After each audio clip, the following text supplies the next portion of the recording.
You're listening to the Balanced Educator Podcast, episode number 58. Welcome to the Balanced Educator. We're your hosts, Kaylee and Josiane from EduCalm. Our intention is to equip and empower you to feel more calm, balanced, and joyful in all aspects of your life.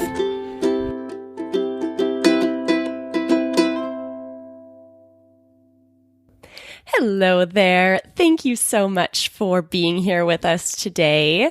If you are new to the show, we invite you to hit that subscribe button however you listen to this podcast. And this way we can connect with you every Monday when our new episodes come out. And if you've been coming back to the show every week, thanks so much for being here. We absolutely love spending this time with you. We have a really awesome show for you guys today. Josiane interviews Nicola Harvey. Nicola is the author of a great little book called Mindful Little Yogis. She is also an experienced and qualified special needs educator, therapist, and children's yoga practitioner. She's written articles for SEN Magazine, Twinkle Education Publishing, and Ambitious About Autism. What I really love about this episode is that Nicola and Josiane get into what self-regulation really is. We haven't talked about that in depth on the podcast before, so really excited for you guys to hear that conversation. And Nicola talks about how mindfulness leads to self-regulation and what we can do as educators to help this process along for our kiddos.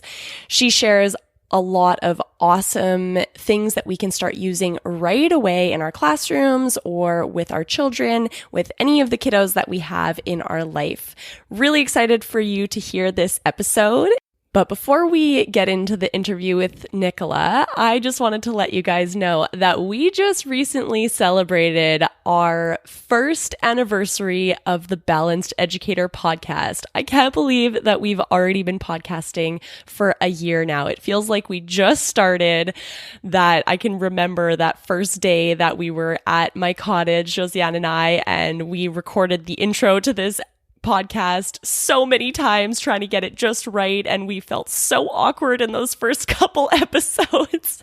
It's pretty fun to see how long or how far we've come in this year and how much more relaxed we feel doing the podcast now, and how much we've truly enjoyed connecting with you in this way. And also it's so fun to see our community growing thanks to this really cool way to connect with you. So just feeling super grateful about podcasts and that they exist and that we have this cool technology to connect with people from all over the world, and specifically with teachers that share our vision for calmer, more well-balanced classrooms where we're supporting the kids in our life with mindfulness tools to help them live their best lives, help them to get through whatever's going to come up for them in their lives, and have the tools to be able to do that in a healthy, well-balanced way. So thank you so much for being here. So to celebrate, we decided to do a really fun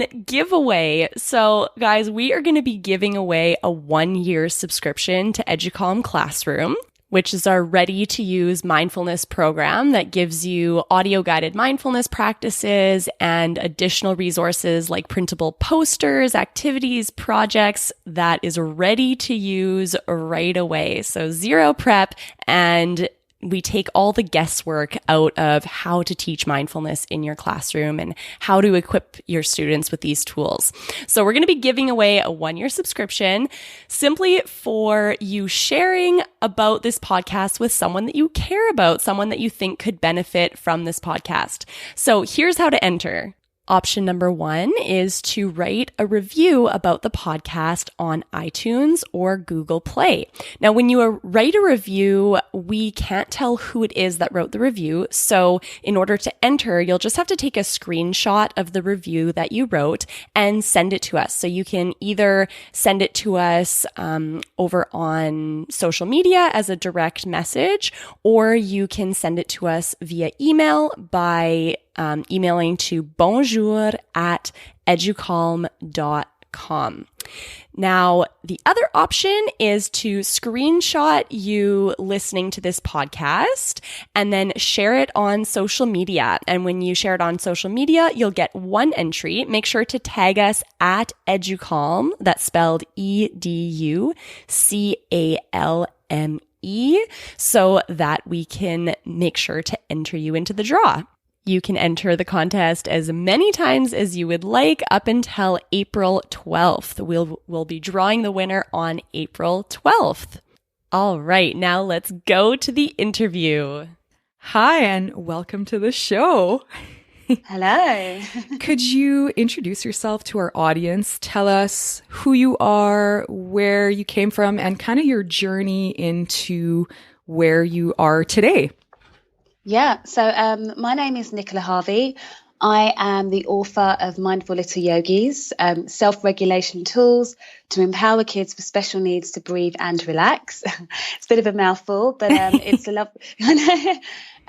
So the book itself is an inclusive mindfulness book for teachers, parents, and anyone working with kids with a vested interest in supporting their emotional health and well-being.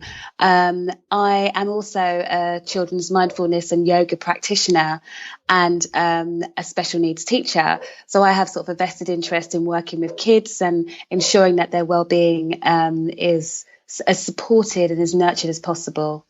That's great. And are you working in a classroom right now? Or what does that look like? Yeah, so I do both. So I run mindfulness workshops with kids locally, which I love.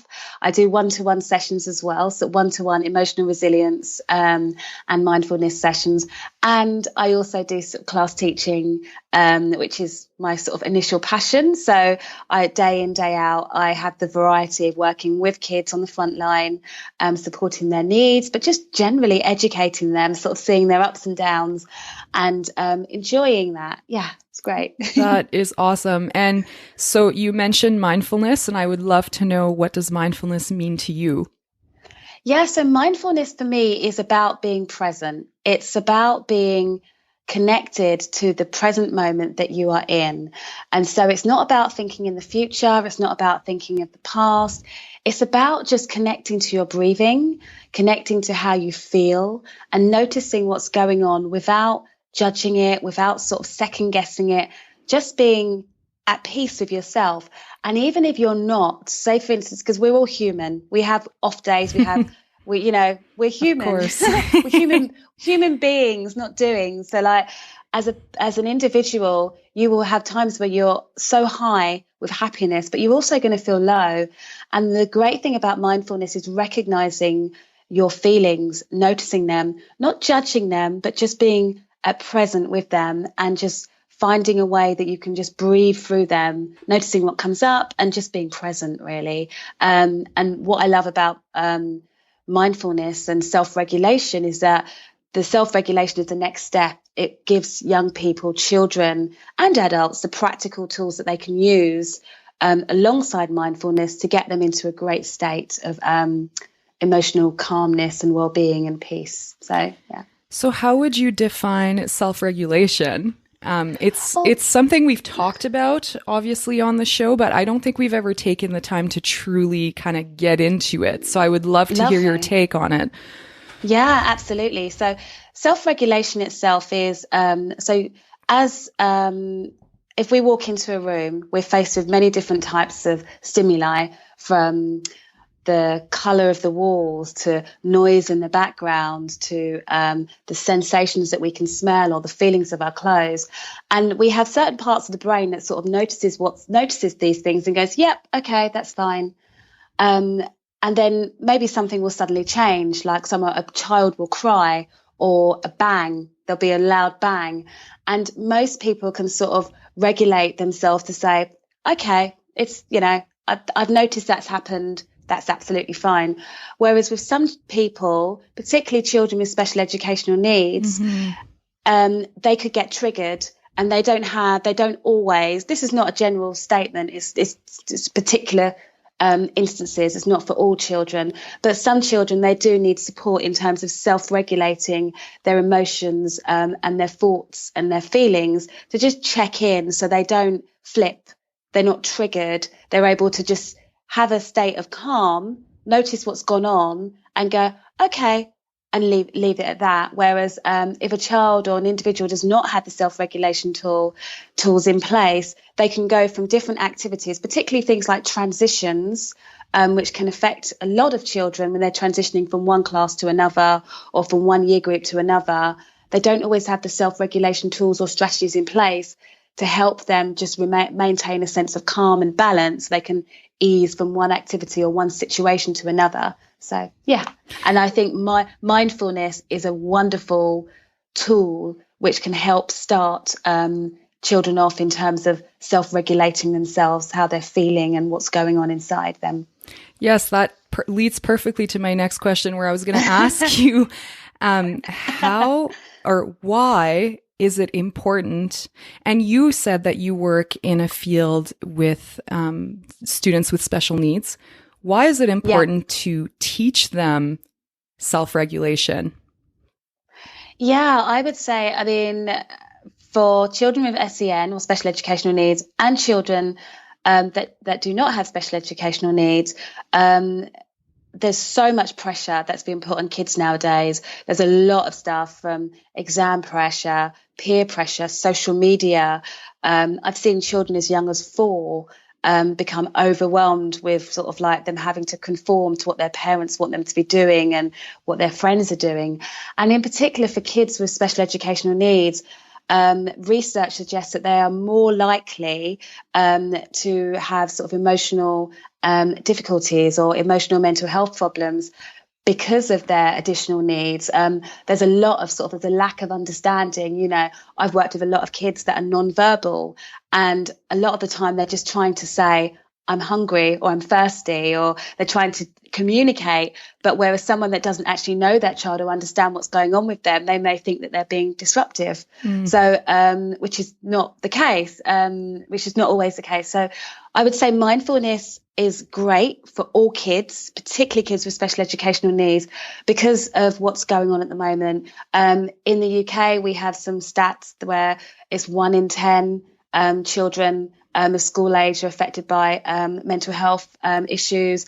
We've got new stats saying it's lower than that, 1 in 9. There's all these different stats, and I'm sure it's like that in Canada, across the world. Absolutely. So, and what I like is that obviously when we've got social media and things like that, people are taking more notice of it, which for me I think is essential. Like the government and within schools here, they're encouraging more teachers and education professionals to practice mindfulness within the classroom. I know, it's brilliant. So in England, we've had a recent sort of just awareness. It's on the public agenda. It's on the government's agenda. And I think it's fantastic. Hopefully it spreads to Scotland, Wales, Ireland, and beyond. And beyond the wider spheres. But I think it's an important thing for children to just check in, pause for a moment and be present and see what tools they can use to bring them back to the here and now and feel at peace. So, yeah. Absolutely. I mean, right now, there's just so much with the technology and everything. There's just, life is quite chaotic, right? There's a lot of stimulation things going on, and just that moment to pause and just check how you're feeling. Like what a difference that can make for our kids, hey? Yeah, absolutely. And one thing that you talked about was you used the word flip. And in your book, you kind of talk a little bit about the idea of the flipping of the lid. You talk about how the brain works, the upstairs brain, the downstairs brain. And this is a little bit from Dr. Dan Siegel's work. And what is her name? Tina, Bryson. That's right. Yeah. So could you kind of talk a little bit about that? Yeah, absolutely. So Dr. Dan Siegel has done a lot of work with parents and young people to just inform them about what goes on inside the brain, just to help children understand a bit more about their emotions, where their emotions come from, and where mindfulness and practical tools and strategies can help them feel at peace. And what he does, he has a lovely sort of thing that I've used within my book, and it's called the upstairs downstairs brain.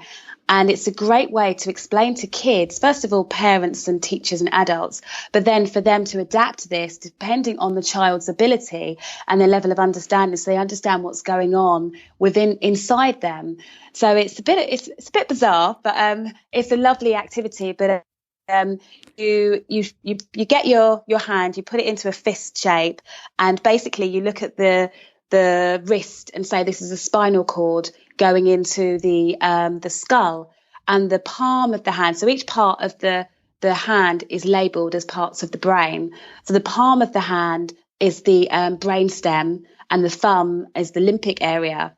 And then basically this is where all the big emotions are, the amygdala. This is where like you have your fight or flight, your anger, your sadness, your frustrations, but also just general regular emotions. So the idea is recognizing that these emotions or these arousals, these fight or flight responses, it's okay, but it's how we deal with them. And this can be labeled as the downstairs part of the brain. And the fingers, they tend to sort of cover the thumb. And this is like the cortex, the prefrontal cortex. And this is the higher part of the brain, the upstairs part of the brain. And this is where allows us to sort of look at the outside world and put in place some strategies, self-regulation tools, and we think and we reason. It's our executive functioning side of the brain. And this basically ultimately regulates our emotions. So it like covers the thumb and the palm, and it makes a fist sort of shape, and it just basically regulates you. And there are times, like I said before, like if you get triggered, like you're having a bad day or someone just presses that button, and a child could flip their lid, and this is where the fingers are open and the hands are just waggling and everything goes. This is where your fear, your anger, your frustrations, it all comes out at once.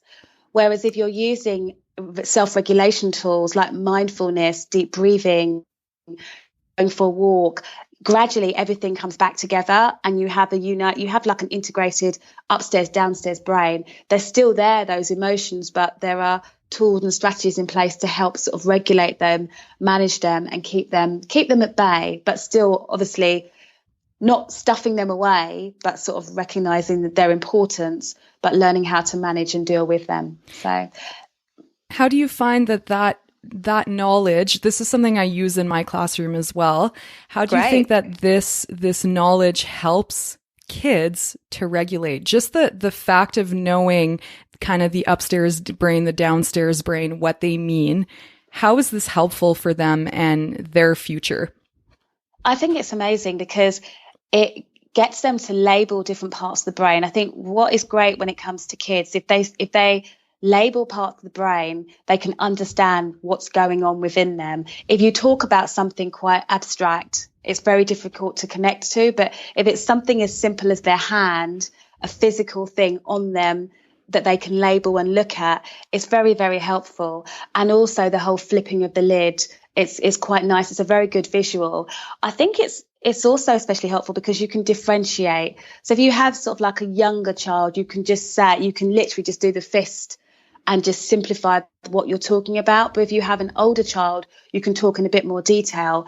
But I think for me, it is getting children to sort of recognize that they can, getting children to recognize where their emotions come from, and that all emotions are okay, and that they can actually manage them. That would, to me, I think that's the best thing. Yeah.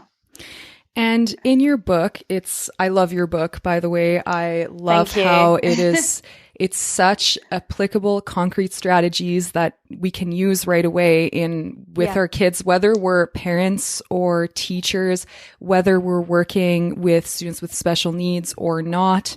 There's a lot of good stuff in there. Thank you. And in the book, it's kind of separated with, like, the sections are based on the S.T.A.R model. Mm-hmm. So can you tell us what the S.T.A.R model is? It's the first time I ever Amazing. see this Yeah. and would love for you to explain to our audience kind of what that's all about. Yeah. So what I wanted to do was create a really nice sort of outline for the book, and it's not something that I made up. It's a strategy that has been around for a while, actually. Okay. But it's a very simple 4-step way of working with any child to get them to just practice mindfulness. And the STAR stands for stop, take a breath, and relax. So if a child is going through, if they're having sort of like a meltdown or experiencing some really heightened emotions, just stopping for a moment, pausing, because I wouldn't probably say stop, but that's obviously the STAR for the S. Yeah, actually, that's where your upstairs brain and downstairs brain, that visual, just showing them like it's time to stop. But anyway, I cut you off. Go ahead. No, that's fine. So getting a child to just pause for a few moments and just reflect, just take a step back and just pause. And there may be situations where a child cannot stop. They're just so overwhelmed. They're just spinning. And it's up to the adults then to take the responsibility of just, as long as the child's not hurting themselves, to just be. So let them get whatever it is out of their system until they're ready to stop. So it's working with the child, knowing and understanding and getting to know what is right for that situation. So the first part is stop. So it's literally just pausing and taking a moment. The next part is take a breath, for the T. So stop, take a breath. And this is where there's a load of like breathing activities, practical, fun breathing activities within the book. From animal breathing, which is quite a popular one, which is brilliant. Shape breathing, where you get children to sort of breathe around different shapes like the lazy 8, the animal breathing was where kids pretend to be different animals and they breathe like different animals.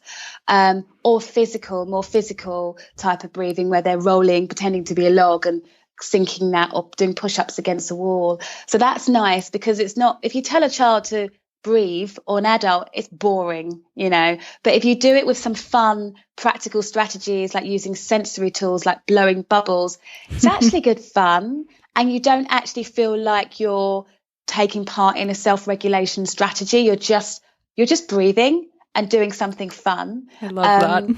Yeah. And then so you've got stop, take a breath, and then this is where it's like self-regulation. So you've got like things like yoga, which is beautiful it's obviously you're connecting, it's a form of mindfulness, your body awareness, you're connecting with the breath, you're connecting with the body. It's a beautiful thing for young people to do. Emotional regulation, understanding, learning about the different regulations, Lego therapy. So this is like a set of sort of strategies where the in between of sort of like stopping, after you've stopped, you've started taking some breaths and you've begun to relax, doing some practical self-regulation strategies just to bring you back into the here and now, be it yoga, emotional regulation, music therapy. They're all sort of like within the book. And then the last bit of the R for the STAR model is relax. And this is although it is relaxed, but it's making sure that the adult puts nice strategies in place to enable a child to relax. Because obviously you'll have things like guided visualizations or meditations, which I've put within self-regulation area. But within here, you've got your positive strategies like creating a space with like visual cues, visual timetables, ensuring the space is appropriate so the child can feel at ease and relaxed. And so the STAR model is how the book is structured. So it's stop, take a breath, and relax. And that could be used by any child. It's a very simple 4-step way of just calming down and getting back into the here and now. I would love to take this model and apply it to one of your real life situations with one of your students. Could we do that? Okay. So can you think of an example in the past where you kind of, one of your students had a difficult situation and how you applied the model? Sure. Okay. So I had a child on the autistic spectrum, and he also sort of had ADHD and was very, very sort of anxious, very shy. And we had a change in our sort of schedule that particular day. Normally on a Wednesday morning, we had music. The music teacher was off sick, and it was like, right, okay, so Miss Harvey is going to have to improvise and do something else. Classic. And it was like, yeah, as you do. And this particular student was just like, whoa, this has really thrown me. I just can't. This is crazy. So he had a bit of a meltdown, and he just, because he'd walked in. Normally we have like a visual timetable at the beginning, at the front of the class, and all the children were informed of this change. But he saw on his visual timetable that we weren't doing the normal thing for that day. And so what we ended up doing, so I had to obviously work with him and do the S.T.A.R model. So first of all, I gave him the stop part. I didn't sort of say stop. that would never work. That would freak him out. But it was kind of like using the right words that would achieve that result. So using the right language and using the right sort of just setting things up so he had that time. So I basically just gave him a book, because he loves to read books about horses. And that was his time to just pause for a few moments and just as a form of distraction. So he wasn't giving him some time and that space. And so gave him a choice between two books, and he read a book about horses, and literally just paused for a few moments, sat down in his chair during early morning routine. And then he seemed a bit calmer.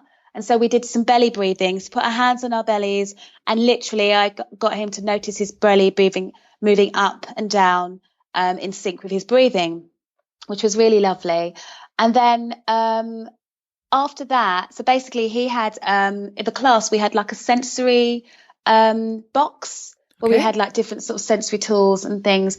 And he took out a visual to do some animal walks. And animal walks it's like a bit like, the downward dog in yoga. But it's literally walking as that animal. Okay, fun. Yeah, great. So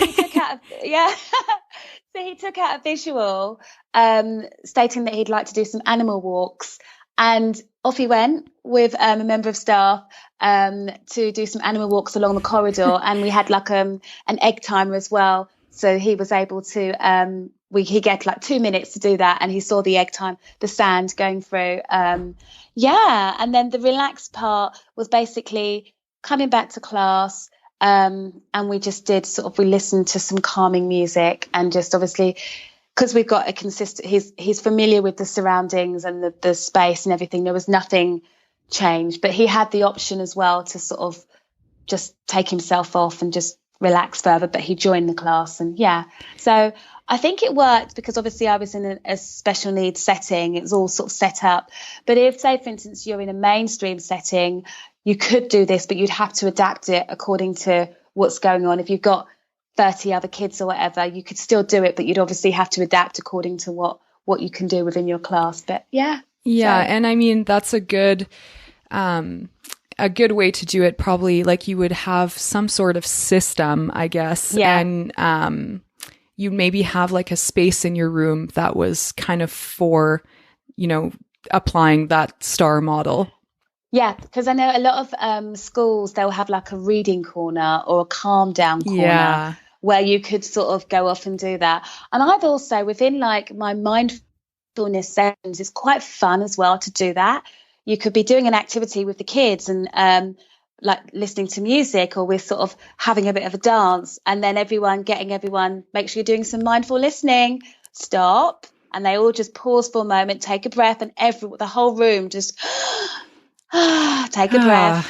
And then and then with and I say, and relax, and everyone drops their shoulders and then just carries on doing what they're doing. So there's lots of different ways to apply the S.T.A.R model, but it's a lovely, simple way to include mindfulness into everyday routines. I love how you talked about just applying it, not because there's a difficult situation, but just because.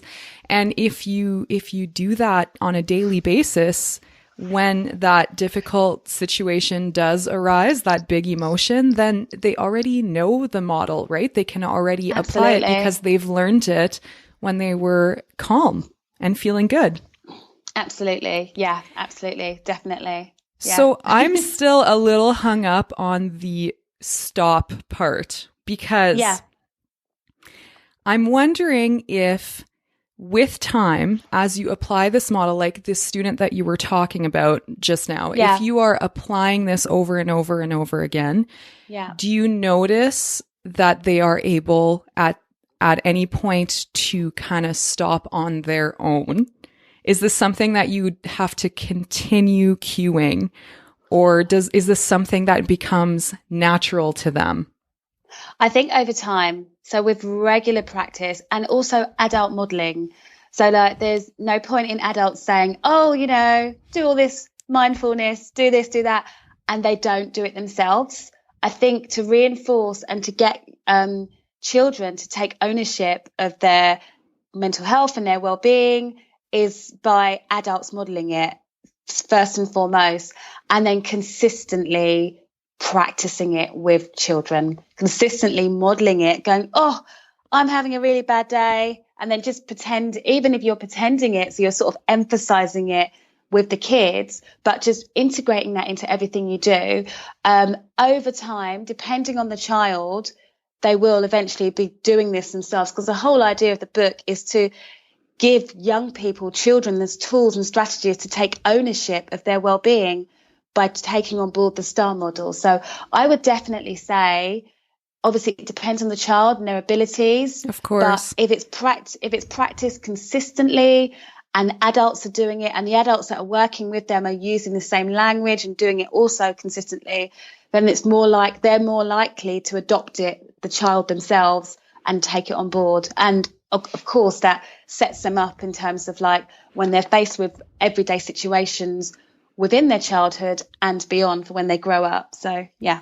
And within this model, is there space for kind of conversation and discussion about the situation? And I would love to know kind of how you go about that conversation. Yeah. I mean, if I was in a classroom and a child was like basically feeling overwhelmed, I wouldn't say too much. I think sometimes less is more. So I wouldn't sort of be like, oh, now you're going to do this, now you're going to do that, now, because sometimes too much language is just like, whoa, it's making me feel worse. But I would basically, if a child is overwhelmed, I'd obviously get them to pause for a few moments, and then just, if they're able, so slightly, if they're older, for instance, and they've got that dialogue in check, you could say, we're just going to pause for a few moments to see how we're feeling, notice how we're feeling. How about we take a few deep breaths? How about we try doing some yoga or practicing some, thinking about how we're feeling? And it's kind of doing it with a calm, gentle, relaxed tone. Even if the child is flipping out, there is that temptation to just flip out. Adults go, stop. That's right. Flipping your lid. Yeah. And then it kind of makes the situation worse. Absolutely. So I would say, I mean, with some kids that are nonverbal, I use symbols, I use visuals, and I would literally it would probably be like the PECs that we use, with picture exchange communication. I don't know what it's called in Canada and the US. You know what? Widget software. Yeah, I took a course on this like 2 years ago, and I can't remember the name, but it's an alternative communication, right? Form of it. Yeah. And they are used as well here, of course. Yeah. So it's like pictures instead of like words, because with some kids that I work with, they are nonverbal. So it's or even just using hand gestures, whatever works with the child. But in terms of dialogue, what I've done within the book, I've tried to make it so the adults working with kids or living with kids, they can differentiate. So if they have someone that they're very low ability, would not understand it, it's just a case of guiding them and the adult doing it with them.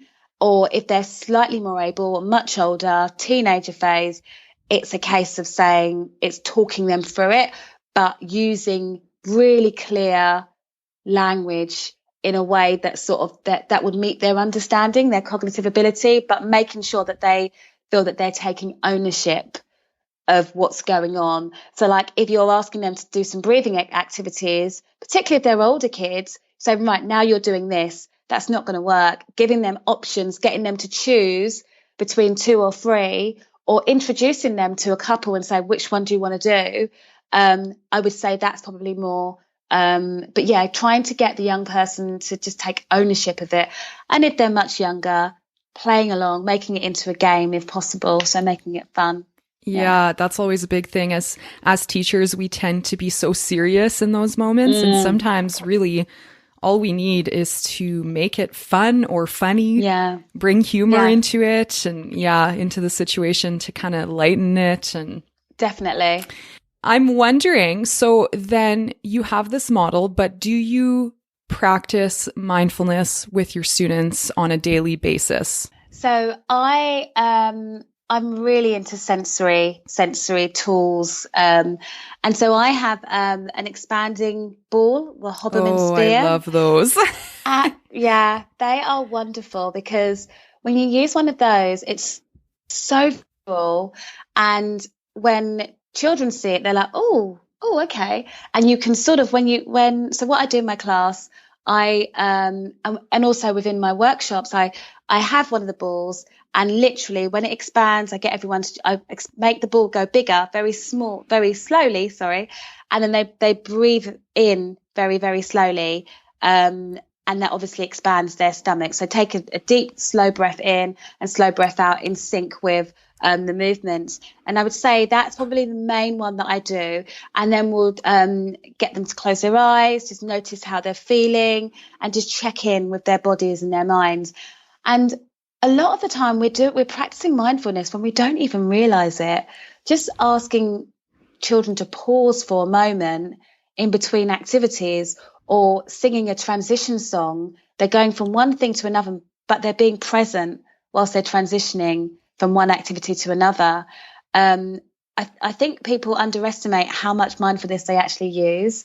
And another thing that I like to do is just relaxation. So it could be like, again, just getting them to breathe and relax and just slowing down, particularly if they're feeling overwhelmed. After lunch, when they've been outside and been playing a lot, that's a good time. So when they come back in, we have quiet time where we literally put on a YouTube video with music, nice calming music, and we just sit in silence for 5 minutes, and it's bliss. Yeah, and so, for the teacher too, right? For you, it's probably like, a little break. Yeah, definitely. So yeah, it depends really, but it does obviously depend on the day. On some days when it's PE, we'll do yoga, we'll do a yoga story. So it really pretty much depends. But on a daily basis, I use the expanding ball, the Hoberman sphere, as it's also called, and we definitely always have quiet time. That after playtime, when they've been out running around, just listening to calming music, just to bring them back into the here and now. So. And you mentioned yoga a few times. I would love it if you could, because we actually haven't talked. It's also something we haven't talked much about on the podcast, but to define yoga. Yeah. So yoga itself is a form of mindfulness. And it's basically being aware of the whole body. It's being aware of the body, the mind, the spirit.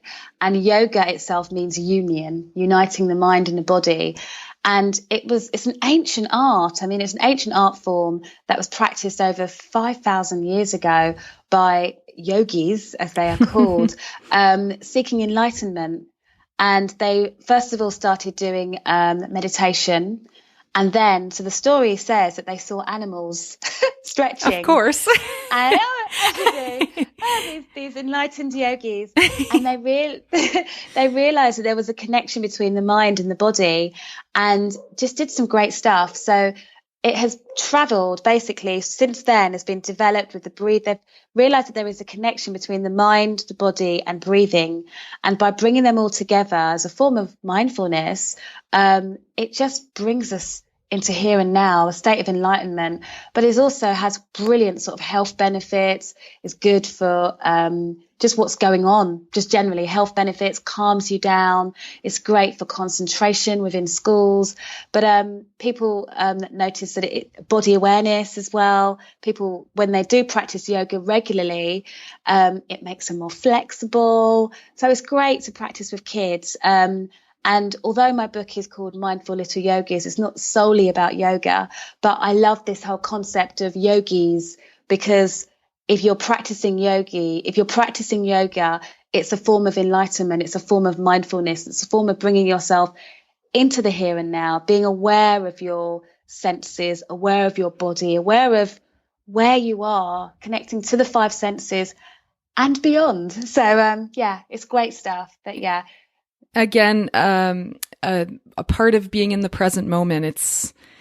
It's being in the here and now, noticing how you're feeling, kind of, and linking the breath to the movement, right? Definitely. I think is absolutely such a calming thing for us. Yeah, definitely. That's why things like dance, or they have movement therapy now, because there's been proven scientific benefits of the way we move our body in sync with our breathing can help us mentally and emotionally just calm down, and the benefits are endless. So yeah. What an awesome interview. Thank you, Nicola, so much for sharing your expertise. Now, you guys are going to have to tune back in next week, because Josiane goes even deeper with Nicola next week, and they talk about concrete and applicable ways to practice mindfulness with our kiddos and to help them develop their self-regulation toolbox. They explore lots of strategies, including mindful movement, yoga, diaphragmatic breathing, visualization, calm down jars, music therapy, Lego-based therapy, and more. You definitely won't want to miss out on that. There'll be so many awesome takeaways. So don't forget to enter our contest where you can win a full year subscription to Educom Classroom by helping other teachers and parents find out about our podcast. So you can do that by leaving a review, taking a screenshot of that review that you've left and emailing it to us so that we can enter you for 5 entries into the draw. Or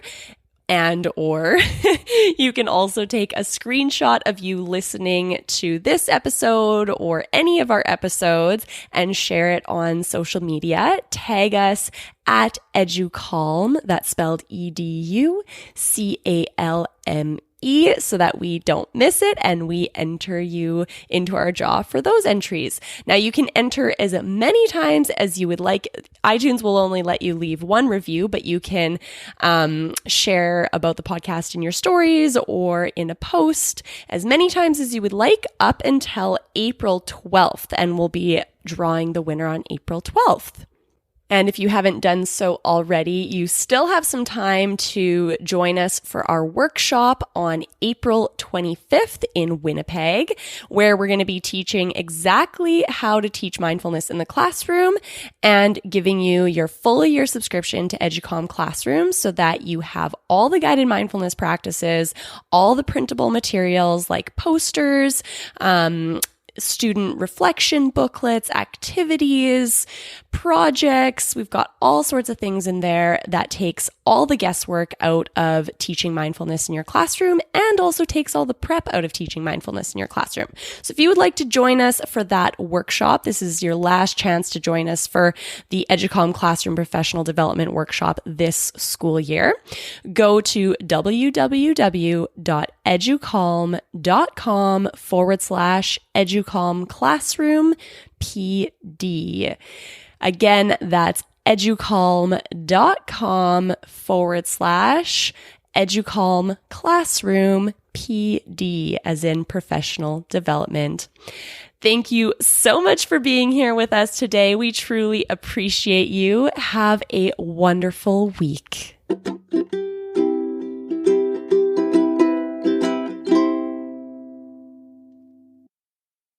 Hey there, Balanced Educator. We appreciate you and the work that you're doing in the world. We are here to support you, so we've created a free resource library for you to use anytime you want. resources for mindfulness for you and your kiddos at home or in the classroom. You can get these free resources by going to www.educalm.com/The Balanced Educator. Again, that's www.educalm, that's spelled educalme.com/The Balanced Educator. Thank you for being a part of our EduCalm community.